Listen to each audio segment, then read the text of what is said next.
On today's video, I'll be talking about the story of this guy that had been visiting one hospital in Limbe and has been taking out people's what I call it, drip. He took out somebody's drip, someone that had cholera. He took out the person's drip and left the person to his or her fate. Now, these are the issues. Africa, my country, Africa, my continent. Like, a lot of these things people hear and the things that make people not even consider wanting to come back to Africa after they must have migrated or after they must have left maybe to somewhere they feel safer, you know. And this is where we begin to question the security system in our country. We begin to question the capabilities of our healthcare workers. We begin to question a lot of things come into your head when you read stories like this. Now, the said guy in Limbe, is it Limbe or Limbe, what they call it, had a coffee shop beside the hospital in Limbe. So what he does is he goes into these hospitals and he removes people's lifeline. Now, I will call it a lifeline because if I'm on a support medication and on a drip and somebody comes and tampers with it and I actually need that thing for survival, then you're actually leaving me to my fate, or you're actually leaving whatever that person is to his fate to maybe die in few hours so that you can keep selling your coffins. I don't understand how people think. I don't know how people could be very, very wicked and very, very, very, I don't know. This is the issue. And when people begin to come out and talk, it seems more like, oh, don't condemn your country, don't do this, don't do that. But most of the times you begin to wonder, why should you lust after money so much that life doesn't matter to you? Number one, you're causing those family a lot of pain. The people that you are doing this thing to, are they not people's children? Are they not paying the hospital bills to put their family in that particular place because they want to see them alive?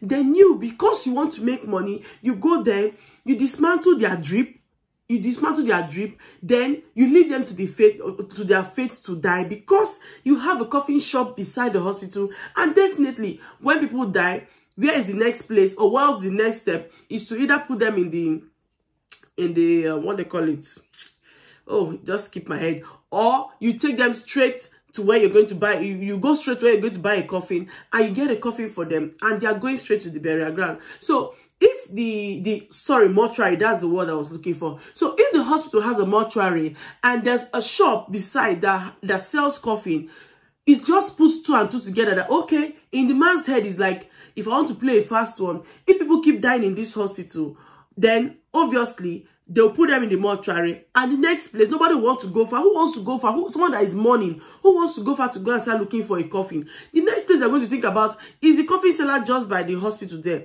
So, and you can imagine how wicked he must have sat down to think and to execute this kind of plan, that he just woke up one day and decided that, oh, I'm no more selling coffins again and I need to make money. Then the next thing to do is start shattering people's life, shattering a lot of lives, because you enter the hospital, you remove people's drip, you remove people's lifeline because you're leaving them to their fate just because you want to sell coffin to families. Did I tell you that they want their loved ones to die? Another thing again with our healthcare system, most times these are the issues in Nigeria or most countries, African countries.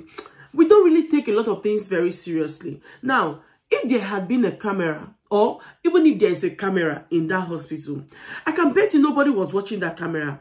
But if you're outside the country, a lot of places where, public places where cameras are put in place, you find out that there's a room, like a showroom, where you go, you see the security guys sitting there and watching everybody's move in that particular vicinity. So it's more like, even if something bad wants to happen, we are entrusting that particular moment in the hands of these security people. But Nigerians will open businesses, they will open big places, big businesses, and they will set up camera This camera, nobody's watching them. It's just recording for the thief to steal and go away. That's why on the internet, you see so many people coming out to shout, oh, if you know this person, please contact this person. This person came to my shop and stole.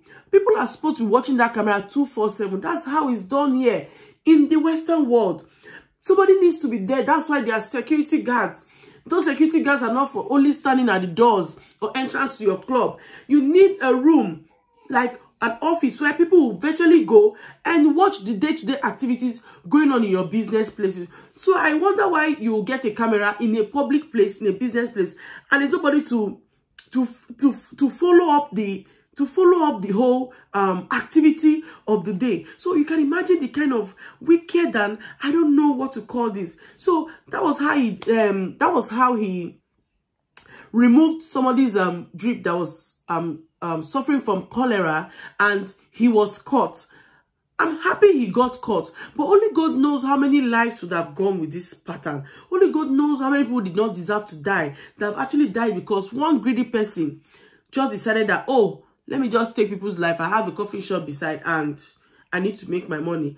My dear, the country we are in today, in short, the Nigeria and the Africa, most of our African countries we are in today, a lot of us we put monetary values above a lot of things. So it's now becoming really, really uncomfortable when people hear stories like this, for them to really want to come back home. I want to spend time with their loved ones. They are looking at their brother. They are scared. I hope he doesn't punish me. I hope he doesn't punish me or do something bad to me because he feels I have money. Even if I don't even have, they are abroad. Is everybody that really has money? You're looking at your next person like, oh my God, my friend, can I really eat from the same plate with my friend again? I don't want her to do something bad to me. So that's virtually what the world has turned into, because this news alone actually it broke me down. Like, it seriously broke me down. You want to sell coffins to people that want to keep themselves alive, as in, how low can you go? Somebody is going to the hospital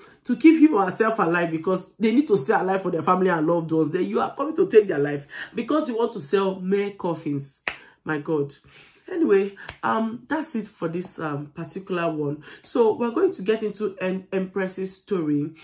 Empress, if you don't know Empress, for those of you who are stopping by on my channel for the first time, or you'll be hearing this name for the first time, she's a Nigerian actress who has been involved with a love, will I call it, is it love scam? I don't know if I'll call it love scam, or she's been involved with her ex-boyfriend who has threatened so much to leak her nudes and, you know, blackmail her and whatever. So she's been trending for some time now because the guy came out boldly and said he was going to leak a lot of things about her. He was going to expose her. He was going to do, he said so many things he was going to do to her, which he actually did. He pulled up. He said he was going to do these things, and he actually put them out there. He did it. But the thing about most other people, other African countries don't know is, because this guy is from Liberia, first of all, let me explain this to you. This is not to say that we Nigerians, we are biased. When we see things happening to people from other countries, we will not help or we will not involve. But you see, we Nigerians, we are the only ones allowed to insult ourselves. We are the only ones allowed to curse ourselves. We are the only ones allowed to look down on ourselves. We are the only ones allowed to fight ourselves. So when it comes to our fellow sister, coming to hear that it's another countryman that is trying to bring this girl down, he should have thought about it. It was not going to work.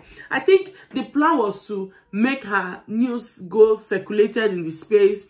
But we Nigerians saw the trick before he could even pull off the stunt. And I noticed that a lot of it did not go so viral. A lot of people have not even still seen most of those videos this particular guy put out there of Empress. Only for him to come out now and say, because he has seen the drive and the force Nigerians are using to back up Empress and say, Empress, we got you. A lot of people have visited Empress and told her, don't worry, it's not a nude picture. Let him post it. Let your blackmailer post it so that you're going to be free. He posted a video and expected it to go viral, but for where Nigerians were on the comment section, say, Empress, we stand strong. We stand Gidigba beside you. This guy now, according to the information just never put out there, is that he has gone to Abidjan. He has gone to Abidjan to hide because he has seen major support from Nigerians. So he now came out doing a video stating that he was not the one. He was not. I'm going to put this video just here on this clip. I hope you guys are okay today. Everything will be very, very, very okay as soon as possible. But till then, we gotta go through this together. You understand? I feel the pains and everything, but I just need you guys to understand. I'm not behind that shit that happening. Thank you. Hey, what's up? So he came out here and said he was not the one that put out those videos because he has seen that the police in Nigeria has started looking for him. A lot of people now are on his matter. A lot of celebrities are searching for him.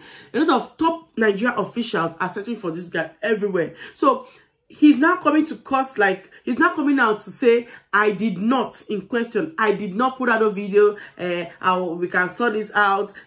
He's trying to do damage control. But it's too late. It's too late. And this goes to every person out there, be you female or male. When there's an issue you have in your relationship and maybe you feel you've been cheated or things did not go well, things went south with you and your girlfriend or your boyfriend, I think the best way to treat issues is not just blackmailing this person or trying to get vengeance. In the process of trying to get vengeance, you might do things that are actually against the law. And now, coming back from it might actually be a problem because right now, his face is going to be all over the internet. The videos he did threatening her all over the internet. No good corporate company will want to work with that guy. No good corporate company will want to employ you. No lady will trust you with her heart. You're not going to get any person that is responsible to be your girlfriend. It's gonna be hard, my brother. I'm just stating facts. It's gonna be hard. No corporate company no corporate company will want to work with you. No good person will want to even be seen hanging around such a person. No good woman, no woman with a good home training will want to be found around such a person because everything around him just smells toxic and speaks, evil somehow. So